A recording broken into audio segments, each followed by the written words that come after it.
চলে আসলাম আরও একটা বড় ভিডিও নিয়ে। তোমরা সবাই কেমন আছো? আশা করি খুব ভালো আছো। আমিও ভালো আছি। আজ তোমাদের সঙ্গে একটা রেসিপি শেয়ার করব। সেটা হচ্ছে আম পান্না।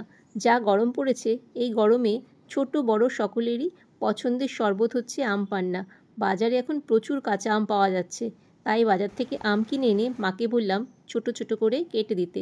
আজ আমি বানাবো আম পান্না। এখানে আমি কিছুটা পুদিনা পাতা নিয়ে নিয়েছি, আর কিছুটা তুলসী পাতা নিয়ে নিয়েছি, আর 2 টুকরো আদা, আর 2টো এলাচ, আর এখানে 1 কিলো আমকে খোসা ছাড়িয়ে নেওয়া হয়েছে।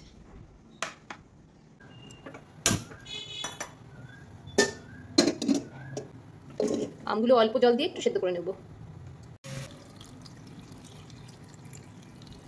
আমের সঙ্গে 2 টুকরো আদা দিয়ে দিলাম, আর 2টো এলাচও দিয়ে দিলাম, এর সঙ্গে সেদ্ধ হয়ে যাবে। একটু ঢেকে দিই, তাড়াতাড়ি সেদ্ধ হয়ে যাবে। যতক্ষণে আমটা সেদ্ধ হচ্ছে আমি ততক্ষণে এই পুদিনা পাতা আর এই তুলসী পাতাটা একটু পেস্ট করে নেব।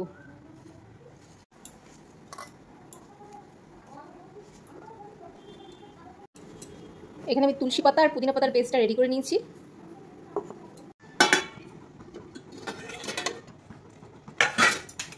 এখানে আমটা আমার সেদ্ধ হয়ে গেছে, বা 2 কাপ চিনি দিয়ে দেবো এর মধ্যে।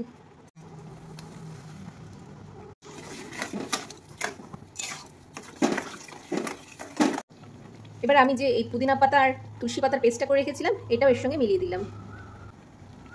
এখানে একটা ভাজা মশলা রেডি করে রেখেছিলাম। এখানে জিরে, ধনে আর শুকনো লঙ্কা শুকনো কড়াইতে নেড়ে তারপর সেটাকে গুঁড়ো করে এর সঙ্গে একটু মিলিয়ে দেবো। গোলমরিচের গুঁড়ো, এবার বিট নুনও দিয়ে দিলাম। এবার এটাকে ভালো করে নাড়তে থাকবো যতক্ষণ না ভালো করে ফোটে।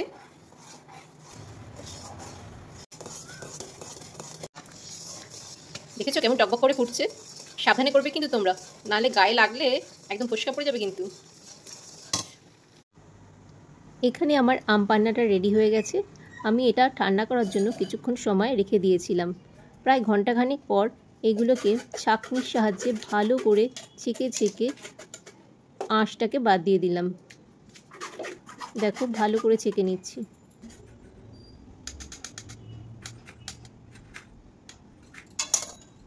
আমার আম পান্না রেডি। একবার তোমরা বাড়িতে বানিয়ে খেও, আশা করি তোমাদের খারাপ লাগবে না। এতক্ষণ খাটনি করলাম আর 1 গ্লাস শরবত বানিয়ে খাবো না?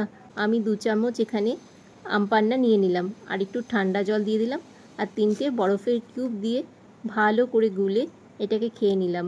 খুব ভালো লাগলো। তোমাদের ভিডিওটা কেমন লাগলো জানাতে ভুলো না কিন্তু। আজ তাহলে এই পর্যন্ত, দেখা হবে অন্য কোনো ভিডিওতে। আজ আসি, টাটা।